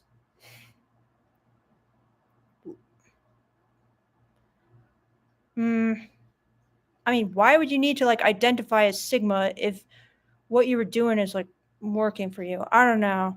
It just seemed very self-serving in a way, this whole Sigma thing. And I noticed that they were really gassing up these guys about how great all of their habits that were going to be pure hell in the dating world were. And they were just telling, just accept it. You're a Sigma and Sigmas are amazing. We're actually the best. So I wouldn't put too much stock in this Sigma thing. I mean, hey, if it really helps you accept yourself, fine. But please, in the meantime, work on the dating skills and don't accept them too much to the point where you're just stuck and you're getting no women. And you're just like, what can I say? I'm a Sigma. This is how we live life. No. All right. Yeah. So I don't like this whole Sigma thing. What do you guys think about it? So CVS says people use online dating because they're bored, which is why cold approach results in more dates per approach compared to per swipe on Tinder. I agree, CVS, a little bit. Hey, it's Nani. It's Nani too, aka Nani. Hey Vic, I sent you a video over to you, which was very interesting. It was an interviewer who was a woman, and there was 2 interactions. She asked, rate her on the scale and describe her in one word. One guy said, meh, you're like an 8.5 and you're hot. The other guy said, you're a 20 and divine. And she blushed and said, OMG, you might get my number. It was interesting to see who understood the female gaze and who didn't. Yes, Nali, I actually watched that video. Maybe I didn't comment on it that you sent me. And so I know this guy and what he said. And yes, I totally agree with you. Rating a woman on a 1 to 10 scale as anything less than a 10, and 10 isn't even a good answer, is a huge male gaze error. Okay? Men love the rating scale, and women fucking hate the rating scale. So never make the mistake that this first guy made and rate the girl 8.5. I mean, every single woman who sees that is just going to be like, ugh, what is wrong with men? What the hell is wrong with these men? Are men okay? Like, basically, that's women's reaction to it. Saying you're a 20 and divine is now you're speaking the language of the female gaze. Okay. So, yes, Narni, it is very interesting. And yes, I agree. Her reaction was telling. OMG, you might get my number. Women appreciate a guy who, like that guy who said, oh, like you're a 20 and divine. He wasn't simping in this way where he was just like, my lady, your beauty shines like 1,000 suns.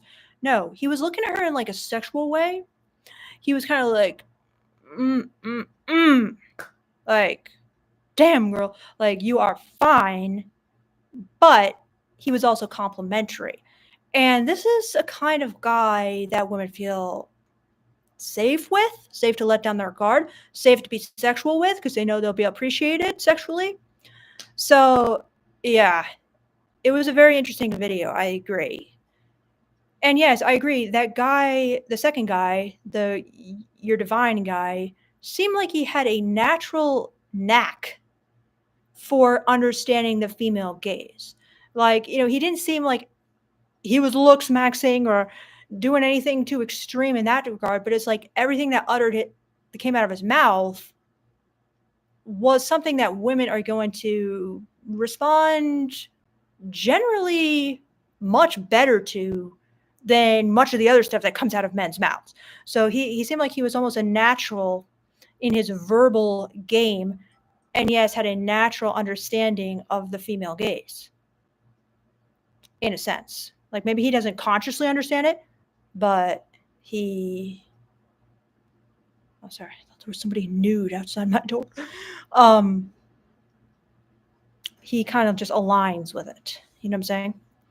So yeah, that was a great video. So Sad Fuzz says, I don't know how to flirt. I can have small talk with him about mundane stuff, but I don't know how to escalate sexually. I'm in college.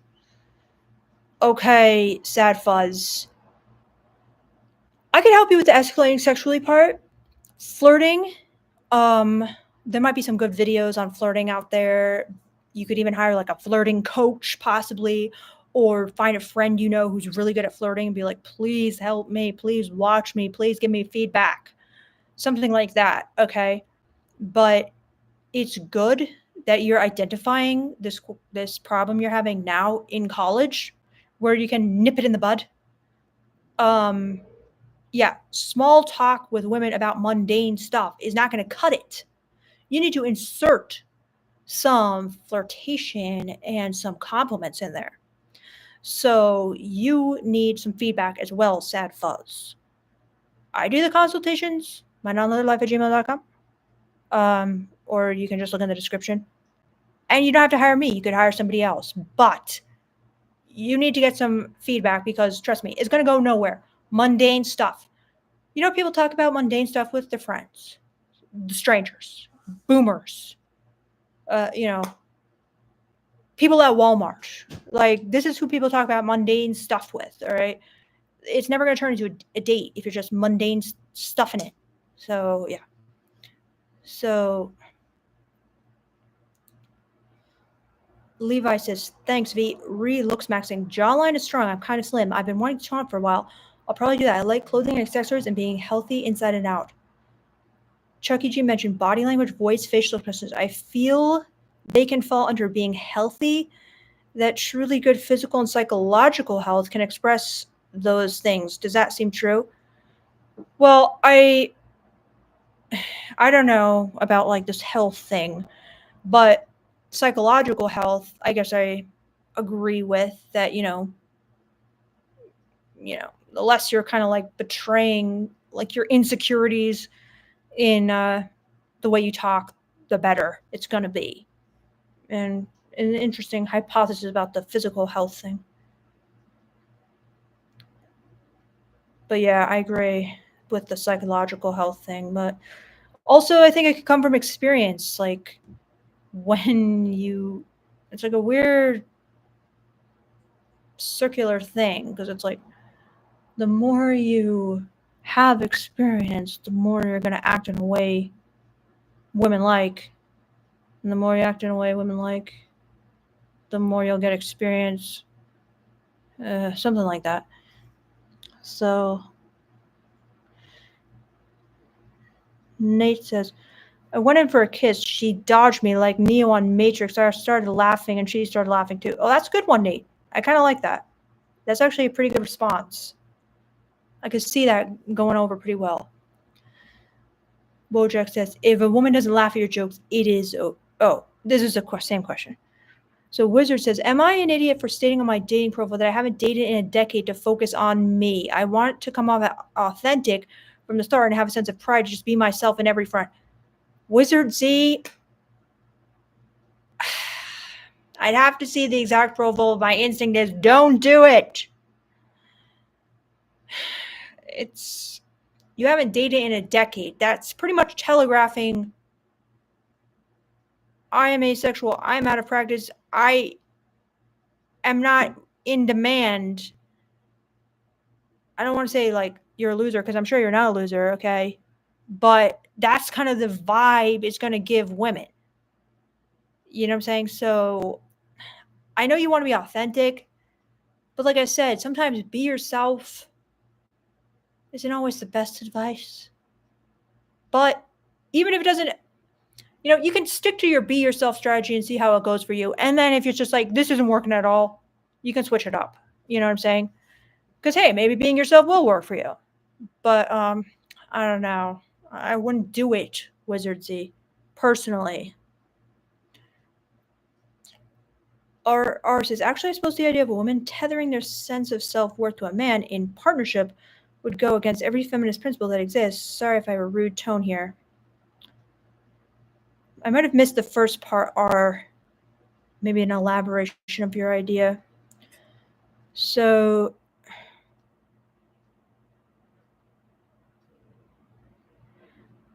Brandon Lau says, what are your thoughts on Sharia law? I've heard the term, but let me Google it. So it's a body of religious law that forms a part of Islamic tradition based on scriptures. Oh no, what are the rules? Okay, prayers, fasting, donations to the poor. What does it mean for women? Oh God, I'm scared. Oh God, I'm really scared. Harsh penalties. Why don't you tell me what it is? Okay, because this article is about I don't know. I was trying to learn from it, but maybe it's not the best article. Mutable values understood only by God. I'm very scared, but what do you think? Is it kind of like stoning women to death who cheat and stuff? Who knows? But tell me about it, Brandon. Are smoking doobs and watching this? Okay. Or Tig says, I once asked a girl if she had a boyfriend. She said she did have a boyfriend in Denmark, lol. Needless to say, she wasn't interested in me. Well, how do you know she didn't have a boyfriend in Denmark, Tig? Nate says, the reason I was thinking about you, because I saw a woman that looked like you, and I started lusting, lol. I see, Nate. The Ron Simon says, guys, I'm in Colombia. Dating is easy here.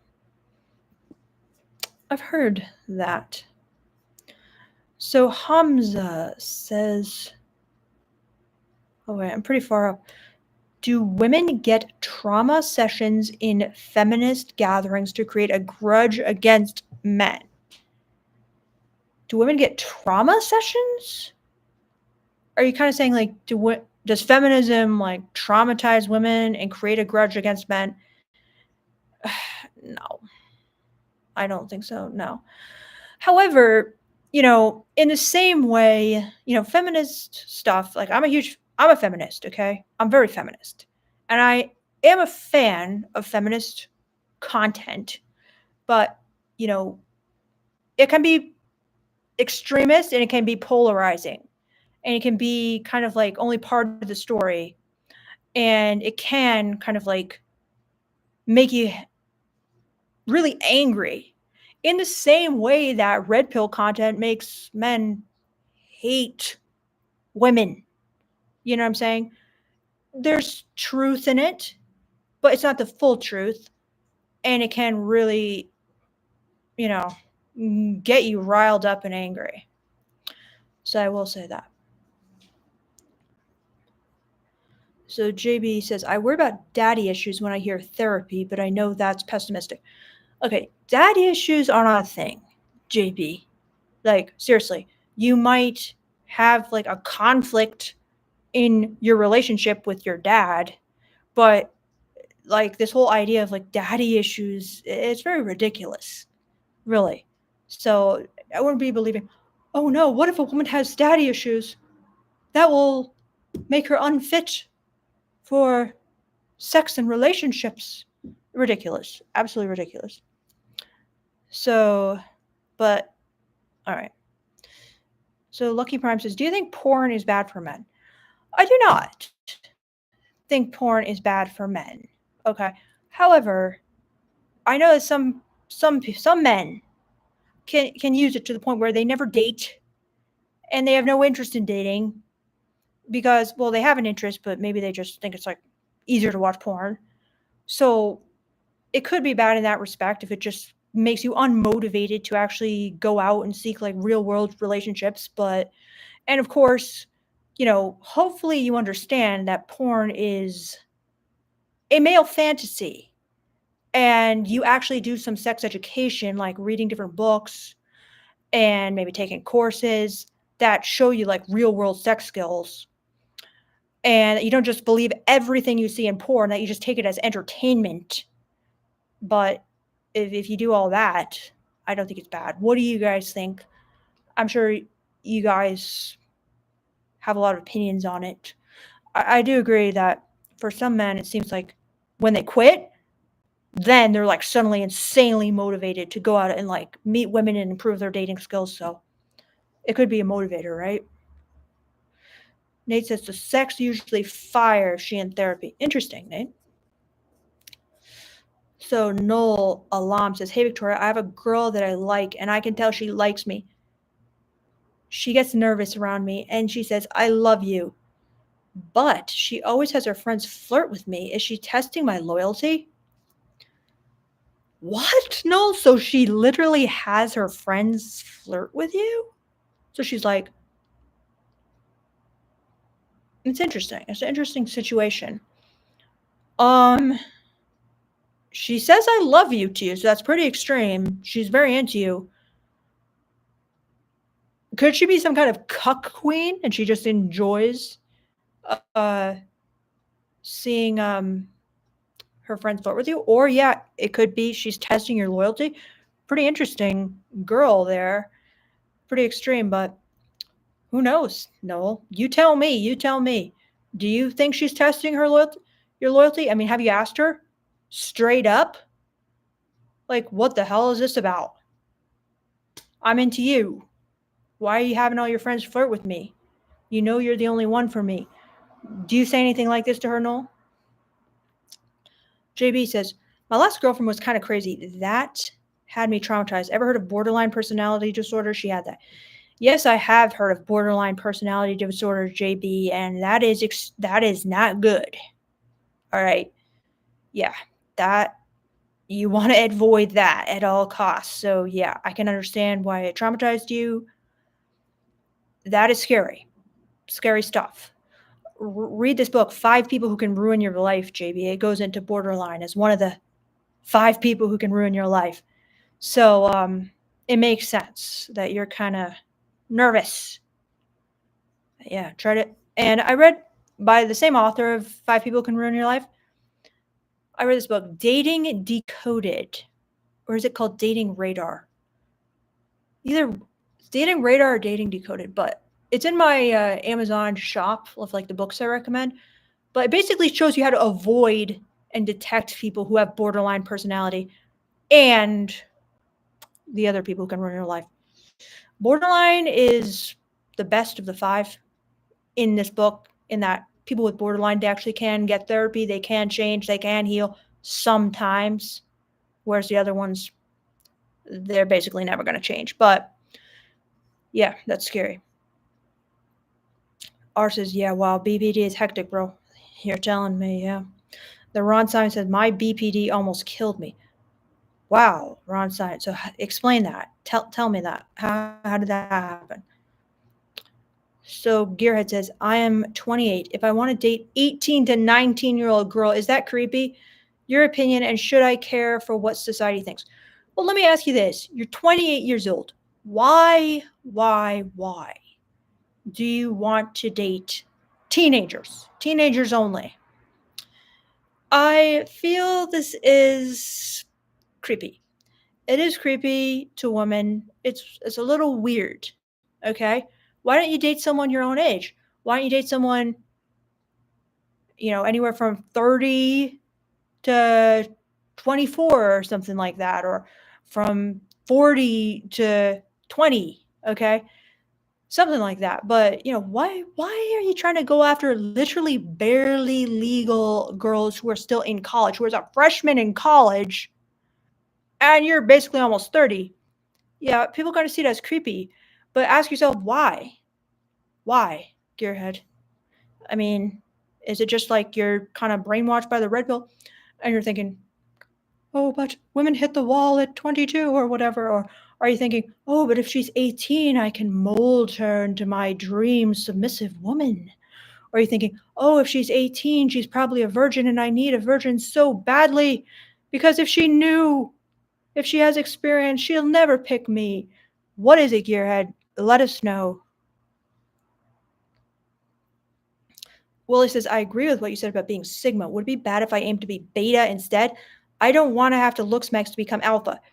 Wow, Willie, I'm surprised you agree with me, but yes, it is very bad to aim to be Beta.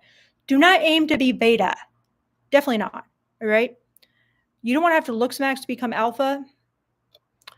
Don't look smacks then. Do what you can through just understanding women, understanding basic dating etiquette, and see how far that takes you. Okay, you don't have to look smacks. It's just going to make things easier for you if you look good on top of it all. Okay, a lot easier.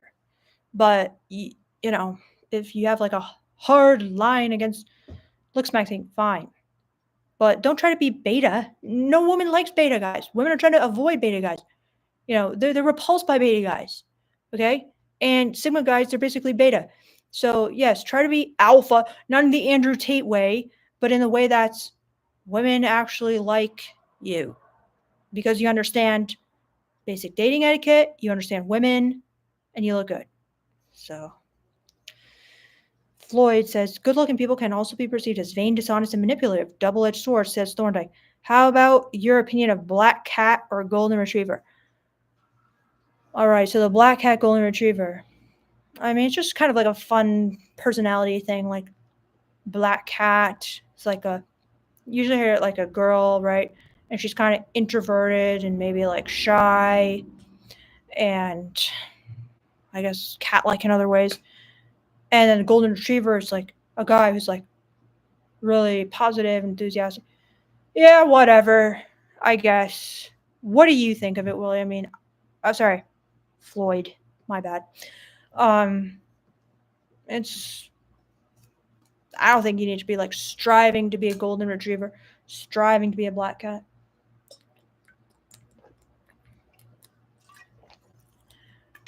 So, Toxic Victoria, what are so-called Sigma traits that are a detriment in dating? Well, I wish I had this video when I had like written down all the points in this video, but basically, like with Sigma, it's like we are not the center of attention. That's because we're basically like cowering in a corner, but not because we're scared or shy. It's because that's who we are. We are so intellectual that many people can't understand us. So we have to keep to ourselves, like things like that. I'm just like, really. So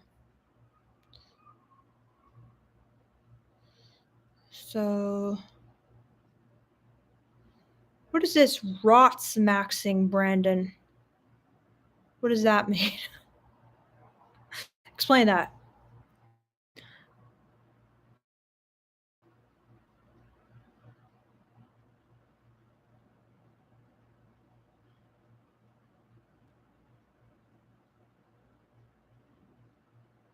So Dave says, "Hi, Victoria. I believe you would like to study divisions such as the primal R, emotional limbic system, neocortex, frontal lobe, etc. You would understand these subjects easily, in addition to understanding how abstract ideas and emotional chemicals are organized studies on human behavior." Oh yeah, that would be great, Dave. Are you in neuroscience yourself? So, where were we on the chat? So, Floyd says, degrees of sexual tension. Sitcoms used to base a lot of their jokes on the undertones of establishing the wavy line in the sand. Alright, I don't know what that means. So, Artur says, what is your opinion on men with tattoos, and what about intelligence? I read in one article that intelligence is a less relevant criteria in a study about women's preferences.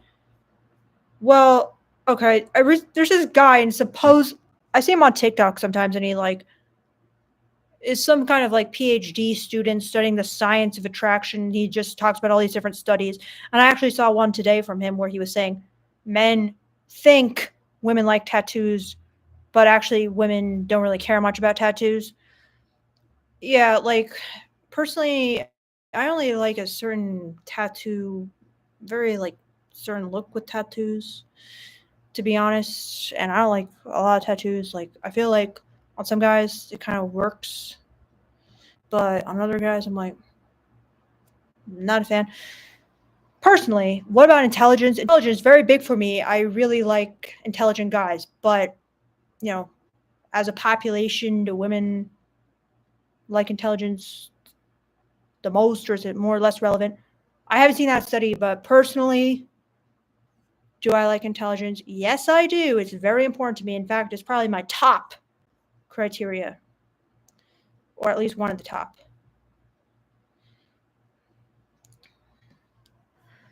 So,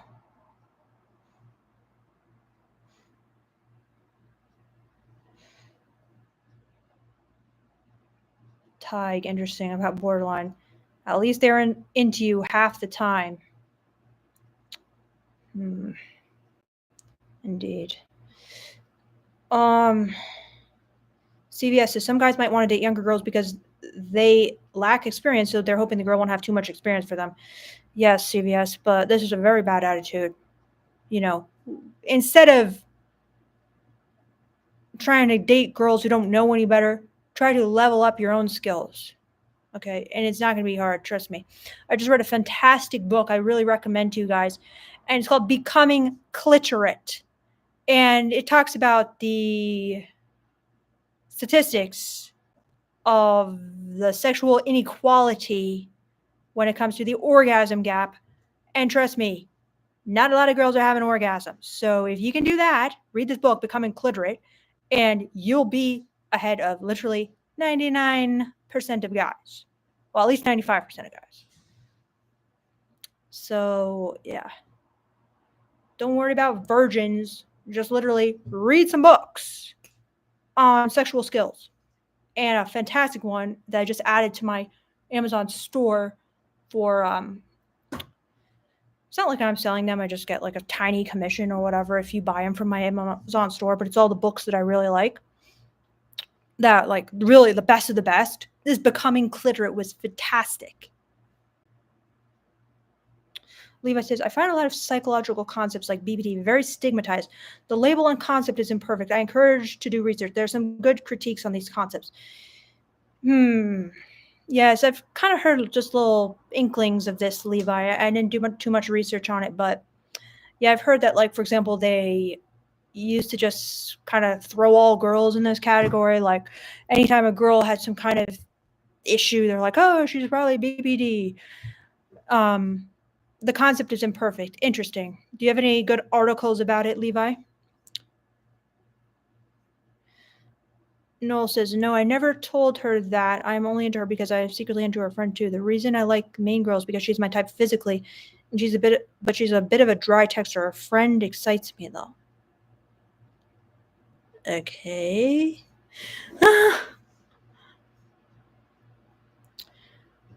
So Gearhead says, I'm okay with 20 plus, but the idea is to have a little bit of a childish personality, as I'm very serious most of the time. My days of getting virgin girls got over a long time ago. Not actively looking for that young. Well, you're literally looking for that young. Okay? You're literally looking for 18 to 19-year-old girls. That's your first thing. You can't get any younger than that without going to jail. You know? And you can get on some like sex offender registry. So I'm a little confused by this Gearhead. But I kind of feel like this is a little bit of a cope. So the reason you want 18 to 19-year-olds is because you want them to have a little bit of a childish personality because you're serious. Okay. That's literally ridiculous. Okay? Childish personality. I think what you mean is sense of humor. You want to grow with a sense of humor. And guess what? Girls who are above 18 to 19 have senses of humor. So I kind of feel like this is a little cope, Gearhead, but hey. So, oh, good explanation, Floyd. So Levi says, for example, BPD, PTSD, and unresolved heavy childhood trauma all present very similarly and have similar features, but they have very different stigma. The concepts themselves have little actual meaning. Very interesting, Levi. That's an interesting point.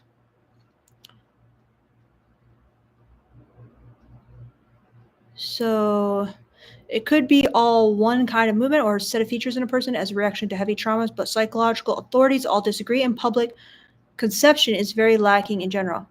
Interesting, Levi. Very interesting. So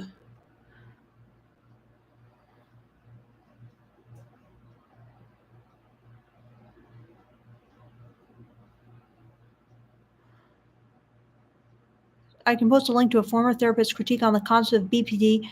He has other ones for bipolar and also an expose of psych ward institutions. Should I post in here? Yes, Levi. Post in here, or you could email me, my nonlittlerlife@gmail.com. It's pretty interesting. I'll read it. His ideas and information are very wide-ranging and interesting, and opened my eyes about the stigmatization of all sorts of mental health things and the subtle ways the field can hurt people. That does sound interesting, Levi. All right, guys. Well, I've reached the end of the chat. Thank you guys so much for hanging out with me. I'm kind of like been on a long time, so yeah.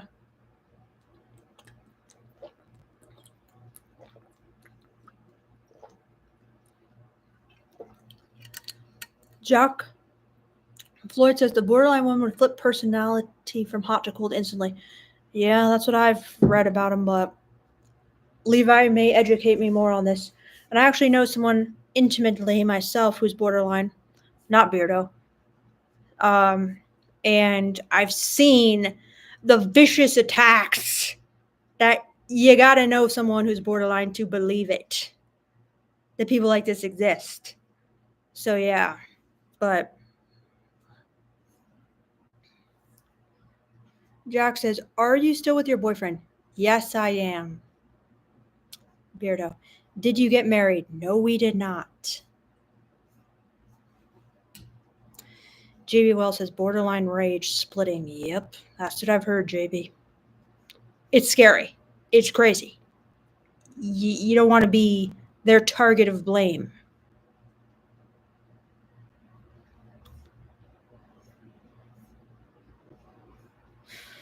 Anyway, guys, any final questions? Because I'm about to hit the hay. Jack says, are you in your 20s or 30s? I'm 69 years old. Ironic, isn't it? Because I talk about sex a lot.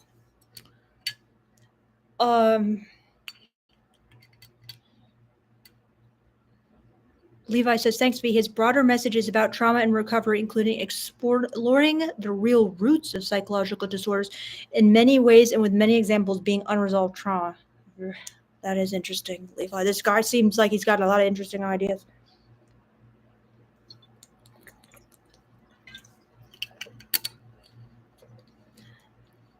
Floyd says 69, top or bottom? It's just like a yin-yang circle. Like there's no beginning, there's no end. So, yes, Levi, email me. My nonleatherlife@gmail.com, if you don't mind. Chucky says, thanks for the stream. Thanks for the looks maxing advice, Chucky. JB says, read a book called The Four Agreements. Unfortunately, JB, I tried and I hated it.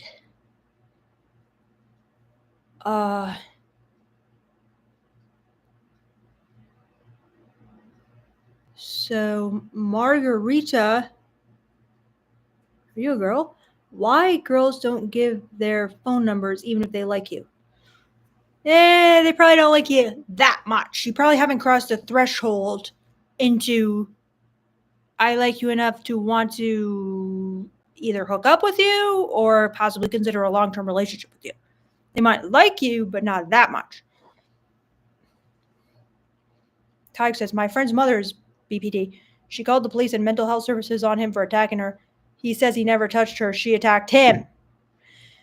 Yes, in the book, The 5 People Who Can Ruin Your Life, like he talks a lot about this thing, you know? This is the kind of thing the 5 people who can ruin your life actually do. So that's why this book is teaching you how to avoid them, because they're like the people most likely to lie and accuse people of ridiculous stuff and make themselves seem like the victim and all that. So Jack says, Drake or Kendrick? I should. My brother, he's a huge rap fan and he loves Kendrick, so I'll go with Kendrick. But I really should be more up to date on. I need to like see a list of all Kendrick's songs because he's played me a lot of his songs. I'm like, oh yeah, it's real good. But Drake's got a lot of catchy stuff.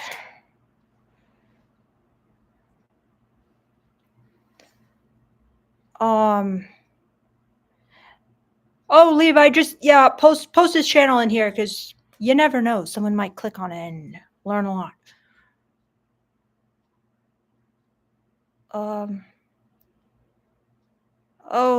No problem, Lucky Prime.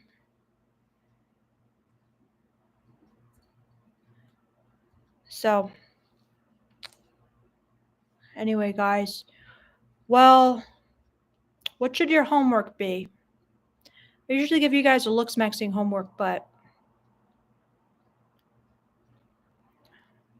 should I assign you guys this book, Becoming Cliterate? I mean, it's so good. And I wish you could just send you like a PDF because there's one chapter written specifically for men at the end. Oh, Levi says his name is Daniel Mackler. That's crazy, Levi. Because you know what? My friend sent me this video a long time ago, like years ago. He sent me Daniel Mackler's channel and he was like, I feel like this guy is you as a man. And then I watched him, I'm like, okay, I actually see the similarities. Because, like, I don't know, there was just something about the way he was talking and, like, just going on and on about his own life, like, ad nauseum. And I actually like I've seen a bunch of his videos, and I don't watch them all. Like, he posts a lot of videos I haven't seen, but I did notice, okay, yeah. I could definitely act like this guy, you know what I mean? But yeah, no, I've seen some of his videos. It's really good. And you know, it's one really interesting video of his. I don't know if this is like one of his really old videos, but I always thought it was so fascinating. And I showed it to Beardo. He's like, yeah, I don't get it.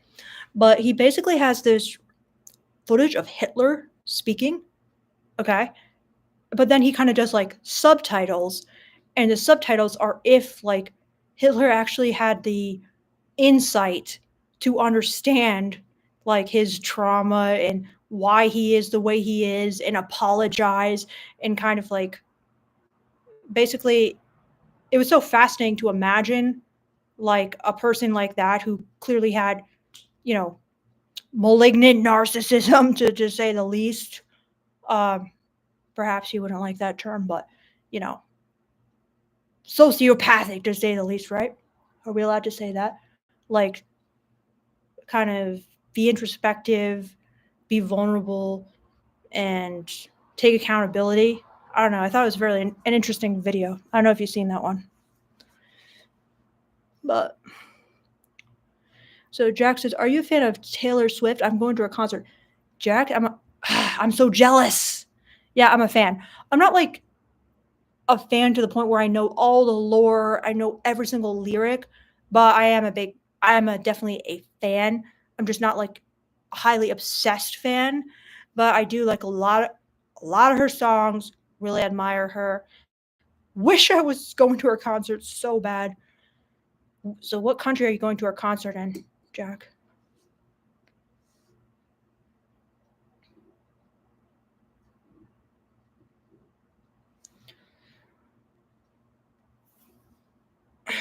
Naughty says, "What type of genre music does Vic listen to?"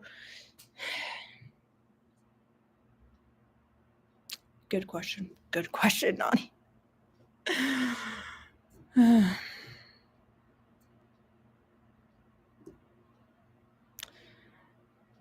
Anyway, guys.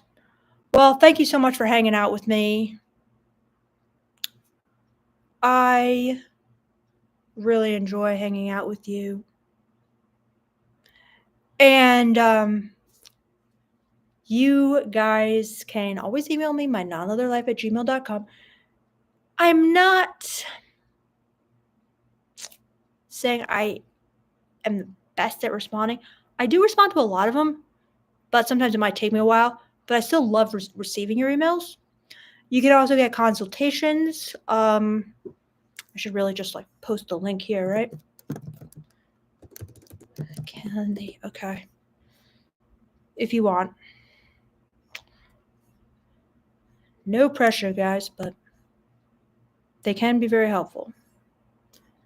And sometimes they're not. Well, you'd have to tell me that on my feedback form if they're not, because I send everyone a feedback form. All right. And you can tell me what you truly thought after the session.